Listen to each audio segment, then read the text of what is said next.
नमस्कार। दिन भर की बड़ी खबरों में आपका स्वागत है। मैं हूं सृष्टि। बुलेटिन में आज बात होगी बिहार में एनडीए को मिले बहुमत की। बात करेंगे नीतीश को मिले ऑफर की। जानेंगे कि बिहार में नए चेहरों ने कैसे दिखाया दबदबा। साथ ही बात होगी बंगाल में ओवैसी के खेल की। और बुलेटिन के आखिर में बात मोदी सरकार के दिवाली गिफ्ट की।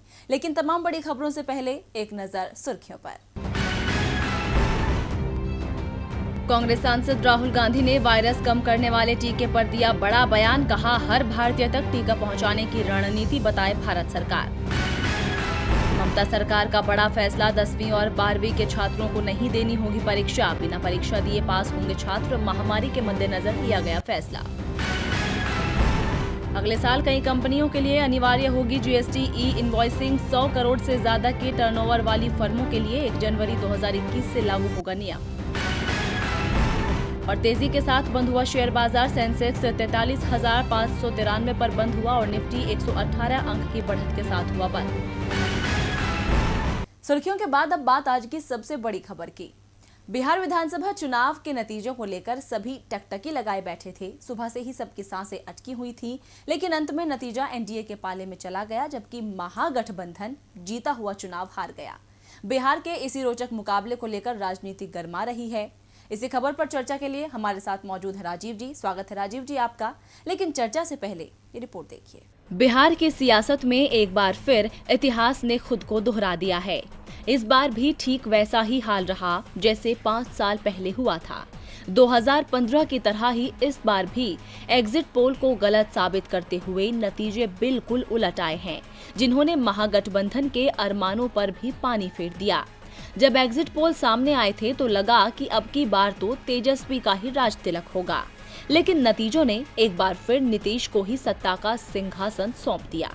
देर रात तक मतगणना के बाद चुनाव आयोग ने बिहार विधानसभा की सभी 243 सीटों के नतीजे जारी कर दिए। फाइनल आंकड़े के मुताबिक बिहार में नीतीश कुमार के नेतृत्व में एनडीए की सरकार बनने जा रही है। आंकड़ों पर नजर डालें तो एनडीए के खाते में 125 सीटें आई हैं, जबकि शुरुआती लड़ाई में आगे चल रहा महागठबंधन 110 पर ही रुक गया। एनडीए में सीटों की बात करें तो बीजेपी के खाते में 74 सीटें आई हैं, वहीं जेडीयू को 43 और वीआईपी को 4 और हमको 4 सीटें मिली हैं। वहीं महागठबंधन में आरजेडी को सबसे ज्यादा 75, कांग्रेस को 19 और लेफ्ट को 16 सीटें मिली हैं। बिहार विधानसभा चुनाव में भले ही आरजेडी के हाथ हार लगी है, लेकिन वो पिछली बार की तरह सूबे में सबसे बड़ी पार्टी बनकर उभरी है। वोट प्रतिशत की बात करें तो सबसे ज्यादा वोट शेयर 23.1% आरजेडी के खाते में गया है। वहीं बीजेपी दूसरे नंबर की पार्टी बनकर उभरी है। पार्टी को 74 सीटें मिली हैं, इसीलिए वो गदगद हुए जा रही है। बीजेपी की ये जीत उसके कार्यकर्ताओं की मेहनत का नतीजा है, लेकिन विपक्ष इसे ईवीएम में गड़बड़ी बता रहा है।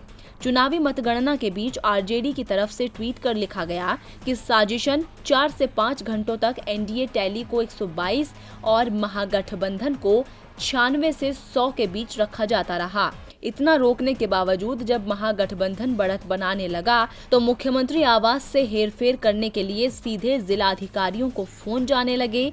आरजेडी ने भले ही मतगणना में हेराफेरी का आरोप लगाया हो, लेकिन चुनाव आयोग ने इसे पूरी तरह से खारिज कर दिया। इलेक्शन कमीशन ने कहा, जहां पर फासला यानी वोटों का अंतर कम होगा, वहां प्रत्याशी की मांग पर दोबारा मतगणना कराई जाएगी। चुनाव आयोग की तरफ से आरजेडी के उस दावे को भी खारिज कर दिया गया जिसमें कहा जा रहा था कि महागठबंधन के उम्मीदवार 199 सीटों पर चुनाव जीत चुके हैं, लेकिन राजनीति में कहा जाता है जो जीता वही सिकंदर।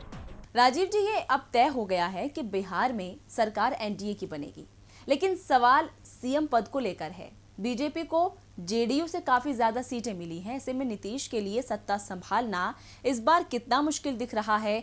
वो सीएम भी बन गए तो कितने दिन तक रह पाएंगे? जी सृष्टि, बिहार में एनडीए को बहुमत मिल गया है और चुनाव के पहले की गई घोषणा के अनुसार नीतीश कुमार ही इस बार भी सरकार की कमान संभालेंगे।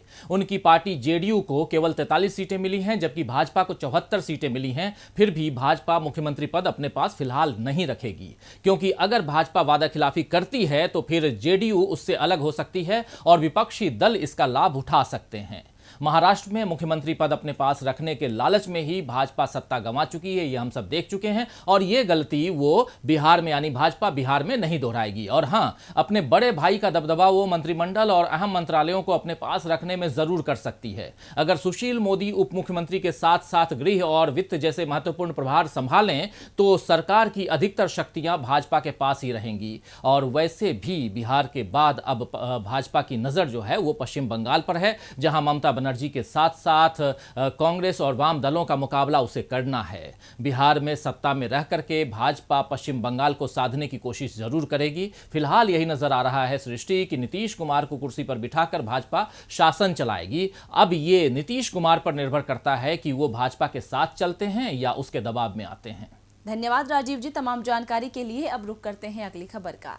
बिहार विधानसभा चुनाव के परिणाम तो घोषित हो चुके हैं। राज्य की सत्तारूढ़ एनडीए को बहुमत से जीत हासिल हुई है। जीत के साथ साथ उसे विपक्ष की आलोचनाओं का सामना भी करना पड़ रहा है। एक तरफ शिवसेना ने तंज कसते हुए नीतीश बाबू को हारा हुआ करार दिया, तो दूसरी तरफ कांग्रेस नेता दिग्विजय सिंह ने तो नीतीश को नसीहत दे दी है। तो नीतीश को क्या मिली है नसीहत, दिखाते हैं आपको। चुनाव परिणामों से साफ है कि नीतीश ही बिहार के सीएम रहेंगे, लेकिन विपक्ष को ये बात पच नहीं रही है और वो नीतीश कुमार को सलाह देने में जुट गया है कि वो बीजेपी को छोड़ करके उसके पाले में आ जाएं। कांग्रेस के वरिष्ठ नेता दिग्विजय सिंह ने नीतीश कुमार को संघ और बीजेपी का साथ छोड़ने की नसीहत दी है। दिग्विजय सिंह का कहना है कि देश को बचाने के लिए नीतीश को बीजेपी और संघ का साथ छोड़कर तेजस्वी का साथ देना चाहिए, यानी इशारों में नीतीश को महागठबंधन में आने का न्योता दिया जा रहा है। वहीं चुनाव में एनडीए की जीत को लेकर शिवसेना ने तंज कसा है। पार्टी के मुखपत्र सामना में लिखा कि चुनाव में जिसकी हार हुई है वो बिहार सरकार यानी कि नीतीश बाबू की हुई है, क्योंकि बीजेपी ने जनता दल यूनाइटेड के अध्यक्ष और बिहार के मुख्यमंत्री नीतीश कुमार के नेतृत्व में सरकार भी चलाई थी और चुनाव भी लड़ा था। मुखपत्र सामना में पिछले चुनाव यानी 2015 का जिक्र करते हुए लिखा कि उस वक्त भी आरजेडी के नेतृत्व में महागठबंधन का हिस्सा रहे नीतीश कुमार मुख्यमंत्री बने थे। उस समय भी उन्हें गुमान था कि वो बिहार के सरकार हैं, उनके बिना कोई बिहार में सरकार नहीं चला सकता। इसी गुमान में वो पाला बदलकर बीजेपी के साथ हो लिए और बिहार के मुख्यमंत्री बने रहे, लेकिन उनका ये गुमान इस चुनाव में नहीं टिक पाया। इसके साथ ही शिवसेना ने यह भी साफ कर दिया कि नीतीश सीएम बन रहे हैं, उनके पीछे भी शिवसेना ही है, क्योंकि महाराष्ट्र में जो हुआ बीजेपी वो बिहार में दोहराने की कोशिश अब नहीं करेगी। देर रात तक चली मतगणना के बाद आखिरकार बिहार चुनाव के नतीजे आए और एनडीए को पूर्ण बहुमत मिला। इस बार एनडीए में जहां बीजेपी बड़े भाई की भूमिका में नजर आई है, तो इस बार नए चेहरों का भी खूब दबदबा रहा है। और खास बात यह है कि सबसे ज्यादा दबदबा आरजेडी के चेहरों का रहा है। रिपोर्ट देखिए। चुनाव परिणाम घोषित हो चुके हैं। शुरुआती रुझान के बाद बिहार में बाजी पलटी और महागठबंधन की जीत के तमाम दावे फेल साबित हुए। साथ ही इस बार बिहार में कई बदलाव देखने को मिले हैं। एक बड़ा बदलाव ये भी है कि अब तक बड़े भाई यानी नीतीश कुमार छोटे भाई बन गए हैं, क्योंकि ये कद अब बीजेपी का हो गया है। बीजेपी को जेडीयू से ज्यादा सीटें मिली हैं, लेकिन फिर भी बीजेपी का कहना है कि नीतीश कुमार ही मुख्यमंत्री बनेंगे। इस बीच गौर करने वाली बात यह है कि इस बार के विधानसभा चुनाव में लोगों ने नए चेहरे को तरजीह दी और नतीजों के मुताबिक इस बार 66 नए उम्मीदवार चुनाव जीते हैं। इनमें से सबसे ज्यादा आरजेडी के 30 ऐसे उम्मीदवार हैं जो पहली बार विधायक बने हैं।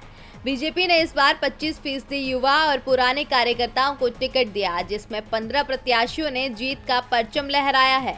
जेडीयू के 5 नए उम्मीदवार चुनाव जीतने में सफल रहे। भाकपा माले के 8, हम के 4 और कांग्रेस के 3 नए चेहरे जीत करके विधानसभा पहुंचे हैं। आपको बता दें कि बिहार विधानसभा चुनाव में एनडीए को 125 सीटें, महागठबंधन को 110 सीटें, एलजेपी को 1 सीट मिली है और अन्य के खाते में 7 सीटें गई हैं। चुनाव परिणाम से बिहार में एक बार फिर नीतीश कुमार ने साबित कर दिया कि उनका सुशासन बिहार की जनता की पहली पसंद है और वहां के लोग अभी भी उन पर भरोसा करते हैं। हालांकि इस चुनाव को पूरी तरह से नीतीश कुमार के पक्ष में करने का श्रेय प्रधानमंत्री नरेंद्र मोदी को जाता है। खैर, भले ही एनडीए को बहुमत है और महागठबंधन की झोली में हार है, लेकिन नए चेहरों का दबदबा कायम रखने में महागठबंधन ने बाजी मार ली है। बिहार विधानसभा चुनाव इस बार T20 नहीं बल्कि किसी टेस्ट मैच की तरह चला, जहां देर रात तक लोगों को अंतिम नतीजों का इंतजार करना पड़ा। एक तरफ जहां इस चुनावी मैच में नए चेहरों का दबदबा रहा, तो बागियों ने भी बखूबी भूमिका निभाई है। भले ही महागठबंधन की हार हुई और एनडीए को जीत मिली, लेकिन एनडीए के कुछ बागियों ने ही उसका खेल बिगाड़ा। रिपोर्ट देखिए कि कैसे इन बागियों ने बिना जीत हासिल किए भी एनडीए का खेल बिगाड़ा। इस बार के विधानसभा चुनावों में एनडीए की सरकार बनने जा रही है।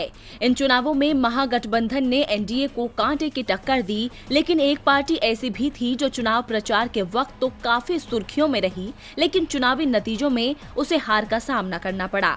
वो थी लोक जनशक्ति पार्टी। इस बार चिराग पासवान ने एनडीए से अलग होकर चुनाव लड़ा। लोजपा के कई उम्मीदवारों में ऐसे भी प्रत्याशी थे जो भारतीय जनता पार्टी और जनता दल यूनाइटेड से निकल कर गए थे। ये सभी लोग लोजपा के साथ शामिल होकर चुनाव लड़े, लेकिन जीत नहीं पाए। भले ही ये नेता जीत नहीं पाए हों, लेकिन इन नेताओं ने एनडीए का काफी नुकसान किया। आपको बता दें कि लोक जनशक्ति पार्टी ने इस बार सिर्फ एक सीट पर जीत दर्ज की है, लेकिन करीब 50 से ज्यादा सीटें ऐसी हैं जहां उसने एनडीए का खेल खराब किया है। जिन 2 दर्जन के करीब बागियों को टिकट दिया, उनमें से भी कोई नहीं जीता, लेकिन इन सीटों पर लोजपा टॉप 4 में बनी रही।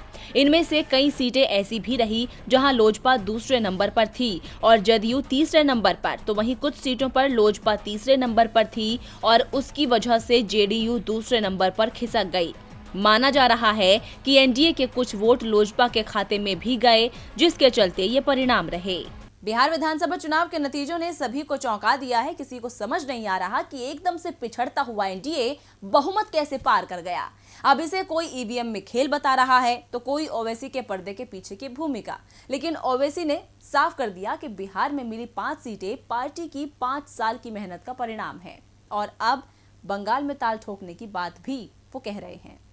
बिहार की सियासत में 2019 तक जिस पार्टी का नामो निशान तक नहीं था, उस पार्टी ने 1 साल के अंदर इस कदर राजनीति में रफ्तार पकड़ी कि विधानसभा चुनाव में पूरे खेल को पलट कर रख दिया।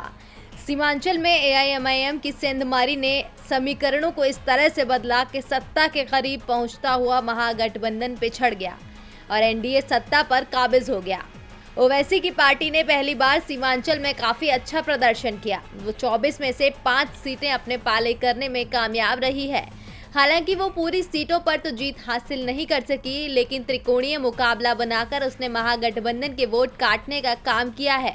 इसीलिए उन्हें बीजेपी की बी टीम कहा जा रहा है। हालांकि वो इससे इनकार कर रहे हैं और खुद के प्रदर्शन की तारीफ कर रहे हैं, और कसीदे गढ़ते गढ़ते वो इतने उत्साहित हो गए कि बंगाल में भी ताल ठोकने की बात कह रहे हैं। उन्होंने ऐलान करते हुए बताया कि पार्टी अब पश्चिम बंगाल और उत्तर प्रदेश के आगामी चुनावों सहित हर चुनाव में मैदान में उतरेगी। ओवैसी ने कहा कि क्या मुझे चुनाव लड़ने से पहले किसी से पूछना होगा? मैं बेजुबानों के लिए लड़ता हूँ। मुझे पूरा हक है अपनी पार्टी के विस्तार करने का। इतना ही नहीं, उन्होंने ममता को चुनौती देते हुए कहा कि हम बंगाल में आ रहे हैं और किसी भी कीमत पर वहां जाएंगे। हम मुर्शिदाबाद, मालदा, दिनाजपुर के इलाकों में जाएंगे। क्या अधीर रंजन चौधरी ने वहां मुस्लिमों का ठेका लिया हुआ है? ओवैसी का बंगाल कूच ममता को इफेक्ट कर सकता है, क्योंकि मुस्लिम वोट बैंक पर टीएमसी की अच्छी पकड़ है। ऐसे में अगर ओवैसी मैदान में उतरते हैं तो वो मुस्लिम वोटों को प्रभावित कर सकते हैं, जिसका फायदा बीजेपी ले सकती है, जैसे उसने बिहार के सीमांचल में उठाया। यहाँ मुसलमानों की अच्छी तादाद थी। माना जा रहा था कि ये वोट आरजेडी के पाले में जाएगा, लेकिन ओवैसी ने सारा खेल बिगाड़ दिया।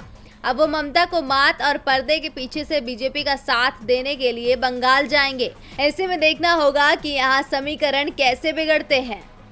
और बुलेटिन के आखिर में बात मोदी सरकार के दिवाली गिफ्ट की। प्रधानमंत्री नरेंद्र मोदी की अगुवाई में आज केंद्रीय कैबिनेट की बैठक हुई। आज की बैठक में सरकार ने 10 सेक्टरों को दिवाली का गिफ्ट दिया। तो सरकार ने किन सेक्टर को क्या राहत दी है, दिखाते हैं आपको। आज पीएम मोदी की अध्यक्षता में कैबिनेट की बैठक हुई, जिसमें कई अहम फैसले लिए गए। बैठक के बाद वित्त मंत्री निर्मला सीतारमण और केंद्रीय मंत्री प्रकाश जावड़ेकर ने प्रेस कॉन्फ्रेंस की और कैबिनेट में हुए फैसलों के बारे में जानकारी दी। सरकार ने फैसला किया है कि 10 क्षेत्रों में उत्पादन आधारित प्रोत्साहन राशि दी जाएगी। ये राशि 2 लाख करोड़ रुपए की होगी।